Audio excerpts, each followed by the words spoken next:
Euphoria. That was the overwhelming feeling in Boston, Massachusetts in September of 1918. The Red Sox had just won the World Series, and the proud people of Boston had no reason not to think that the city would continue to thrive. They were wrong.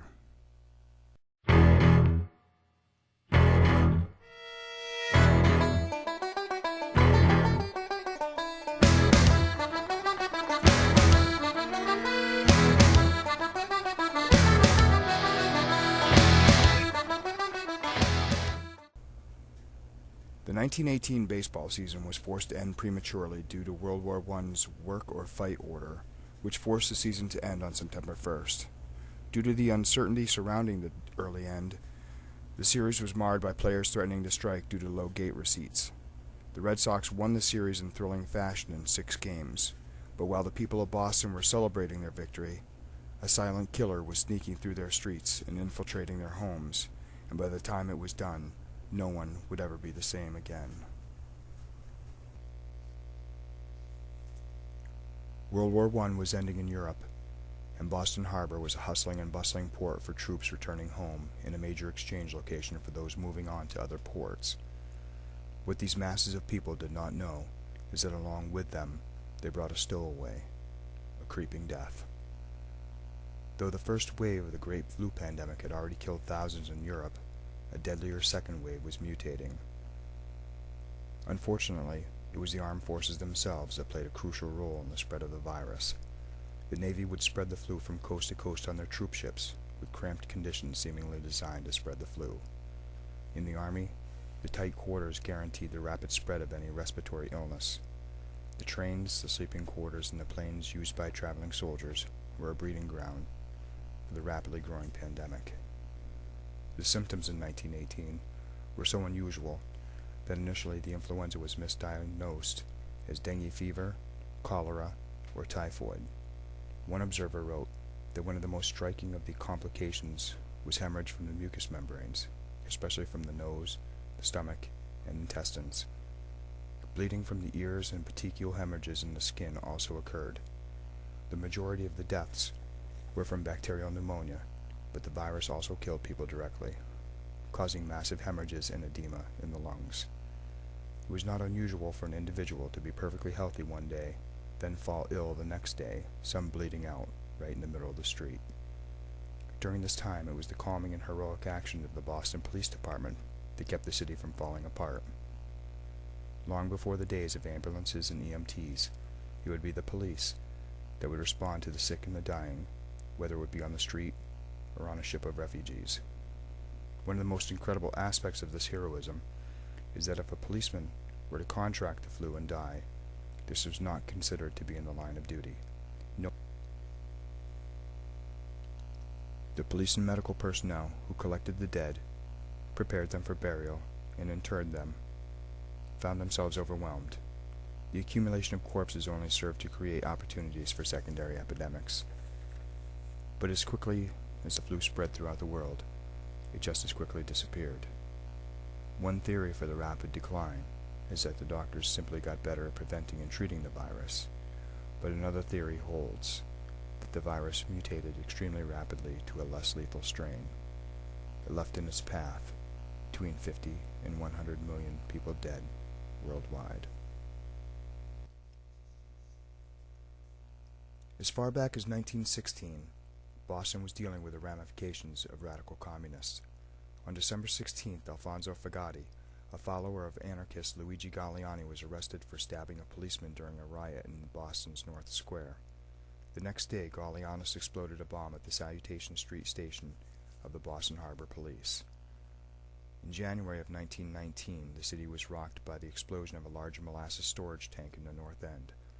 Over 2 million gallons of molasses flooded the street in a wave 15 feet high. The rush had sufficient enough force that it broke girders on the adjacent elevated railway structure. Nearby buildings were swept off their foundations and crushed. 21 people were killed and over 150 injured in the mayhem. The Boston Police, the Red Cross, Army, and Navy personnel responded to the disaster, tending to the wounded, some diving into the molasses to rescue the injured. It took 4 days before they stopped searching for victims. Many of the dead were so glazed over in molasses they were hard to recognize.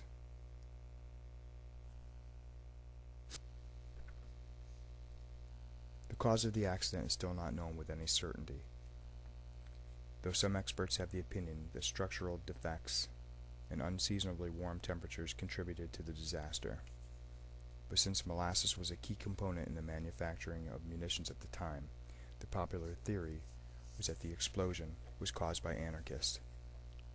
This theory was later dispelled, however the fear of terrorist actions continued.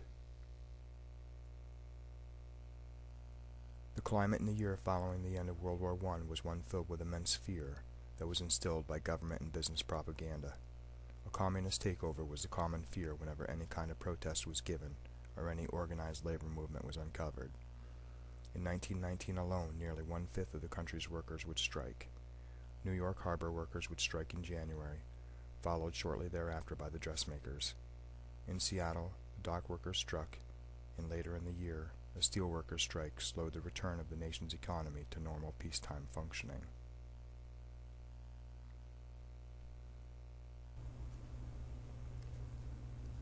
There were many labor and social issues that occurred during this time. In January of 1919, 35,000 shipyard workers in Seattle went on strike looking for higher wages. They appealed to other local unions for support, and within 2 weeks more than 100 unions and 60,000 total strikers agreed to begin their strike on February 6th.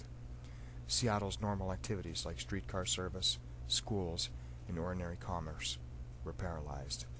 The strike later collapsed because labor leadership viewed it as a misguided tactic from the start.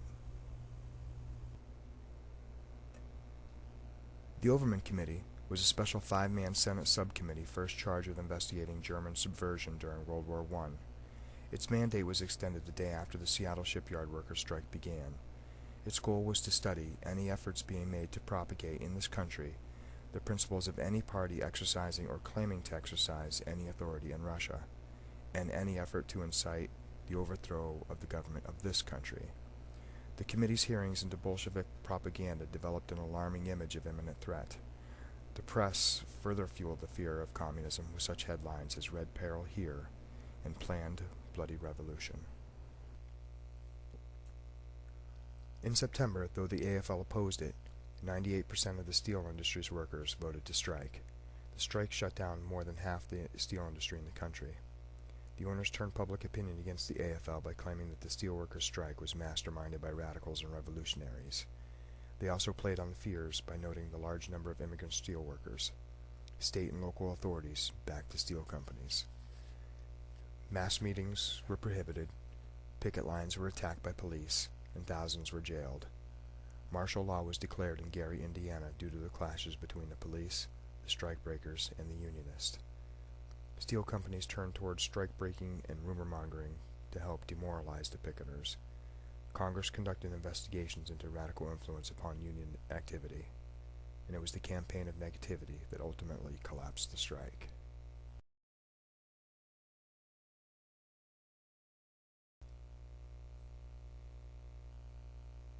The United Mine Workers announced a strike to commence on November 1st. The workers had had a wage agreement that ran until the end of World War I, and they now sought to capture some of their industry's wartime gains.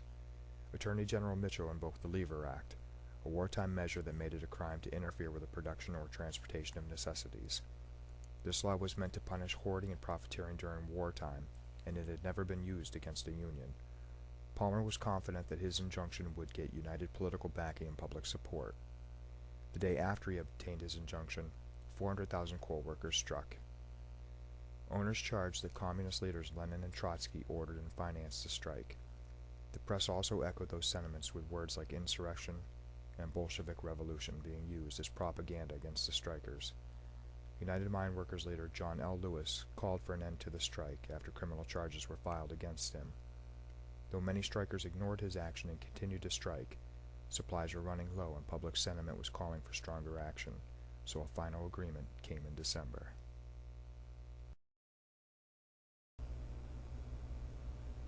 In April of 1919, police authorities discovered a plot for mailing 36 bombs to prominent members of the U.S. political and economic establishment.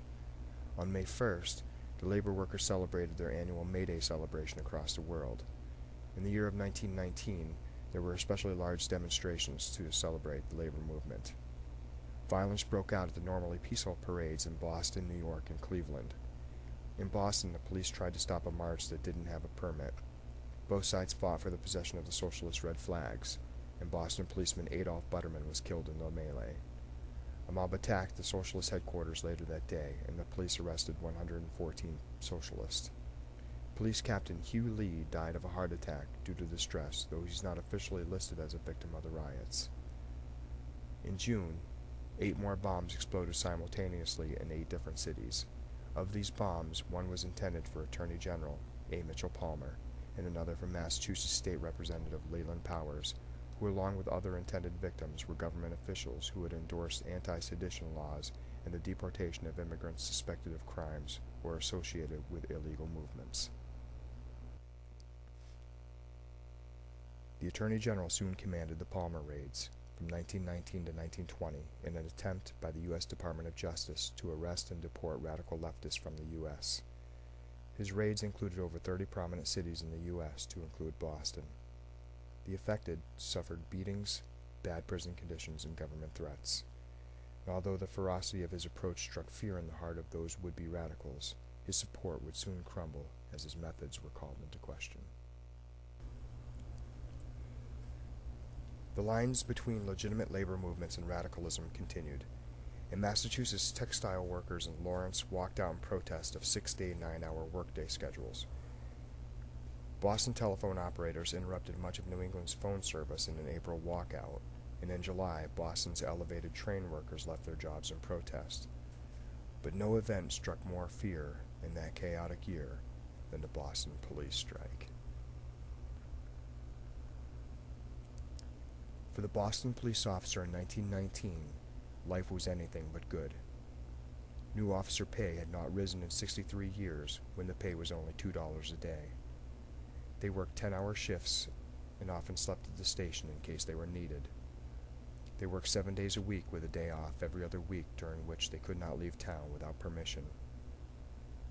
Depending on duty, some officers worked up to 90 hours a week, having to sleep between double shifts in rat-infested station houses that lacked sanitation, baths, beds, and toilets. Pistols and uniforms were not provided by the department, as officers were required to purchase them themselves. Court appearances were also deemed part of the job and not paid for. All of these factors, plus the unfortunate ramifications of the flu pandemic, led directly to their feeling of hopelessness and anger. Police management structure was altered in the years before the strike. In 1895, the department's control was removed from the mayor and replaced by a 5-man board of commissioners appointed by the governor. In 1906, that board was replaced by a single commissioner, still under the control of the governor. The mayor had the responsibility for the pay and working conditions of the department, but the commissioner controlled department operations, along with the hiring, training, and discipline of the police officers. There was also a distinct ethnic issue within the department as well. Protestant management officials sought to control the Irish Catholic rank-and-file members of the department. This made the dispute more than just about wages and working conditions. The Boston police force was growing increasingly angry over the lack of attention to their grievances. They formed the Boston Social Club with the anticipation of becoming a union. The AFL had begun to accept police organizations into their membership in June, and by September had granted charters to police unions in 37 different cities. But since 1918, the new police commissioner had made it clear that they were not entitled to form their own union. Edwin Upton Curtis refused to deal with the social club and set up his own grievance committee to handle management-employee disputes. In August, the Boston Social Club was granted a union charter by the AFL. Commissioner Curtis immediately issued a general order forbidding police officers to join any organization, club, or body outside the department, making an exception only for patriotic organizations like the American Legion. He opposed the union on the grounds that police officers were not an employee but a state officer. On August 17th, the Central Labor Union of Boston welcomed the police union. They also denounced Curtis for his assertions that the police had no right to unionize. Curtis refused to meet with the 8 members of the police union's committee and then suspended them and 11 others who held various union offices. He then began to schedule trials to determine if they had violated his general order. Mayor Peters sought to find resolve in the situation, so he formed a committee to review the dispute. He chose prominent banker James J. Starro to head the commission.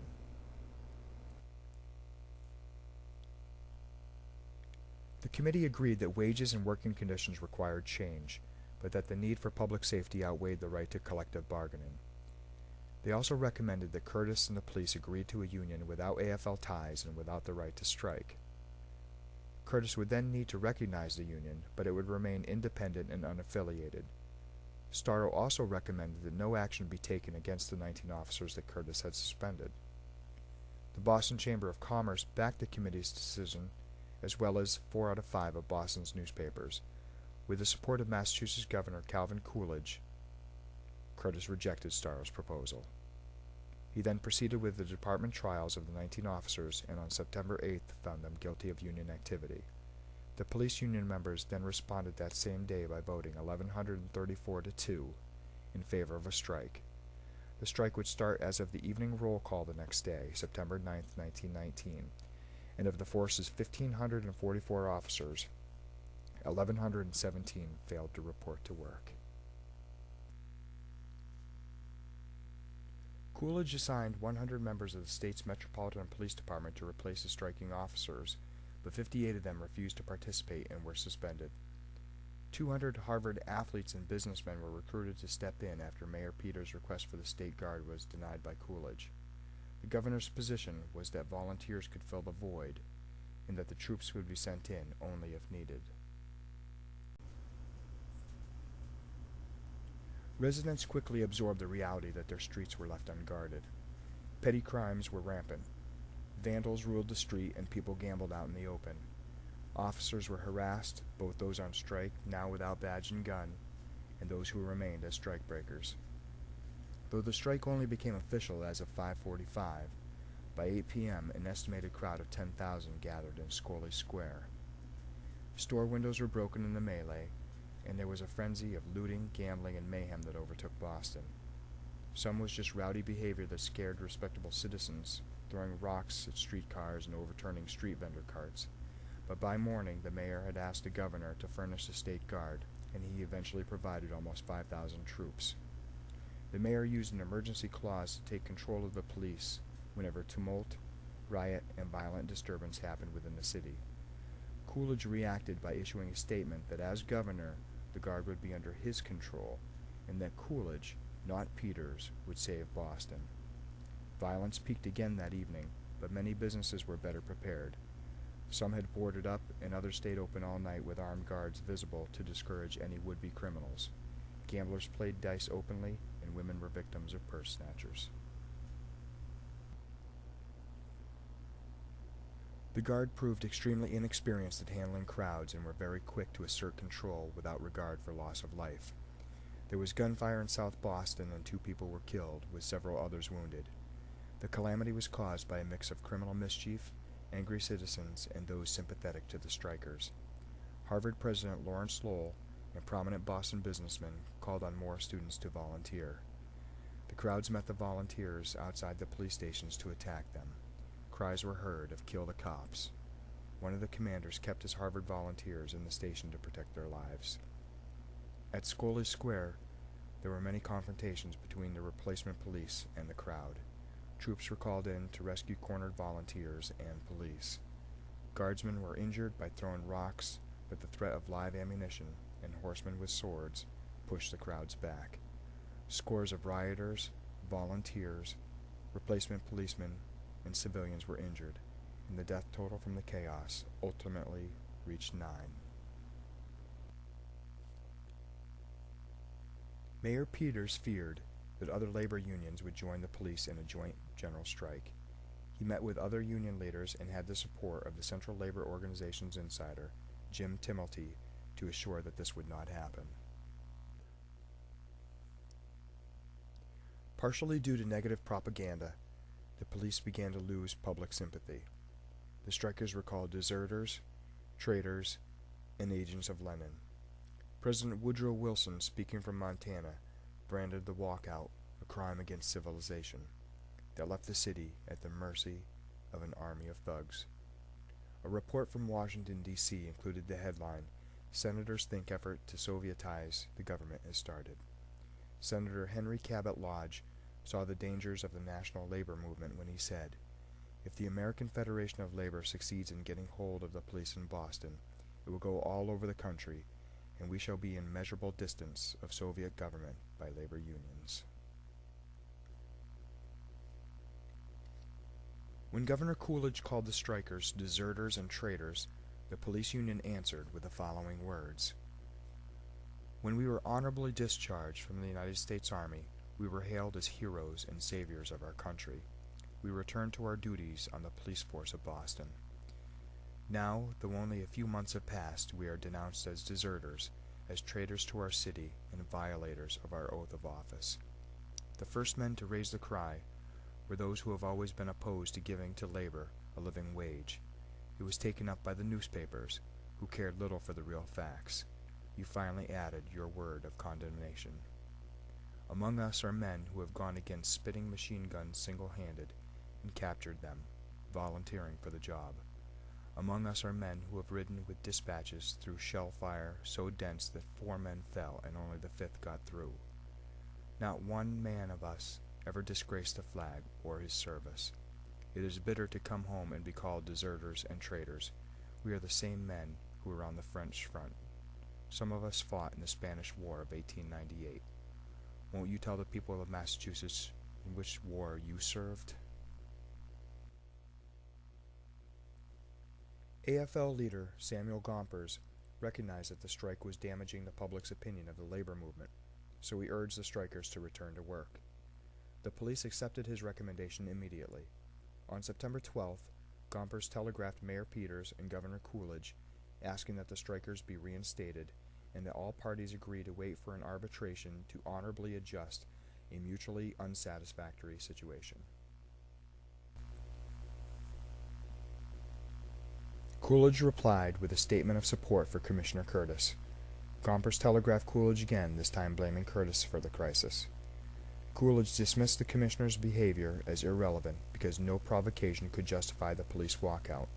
His public response cemented his reputation. There is no right to strike against the public safety, anywhere, anytime. Governor Coolidge originally stated that he had hoped to reinstate the officers, saying in a telegram to a labor convention that "I earnestly hope that circumstances may arise which will cause the police officers to be reinstated."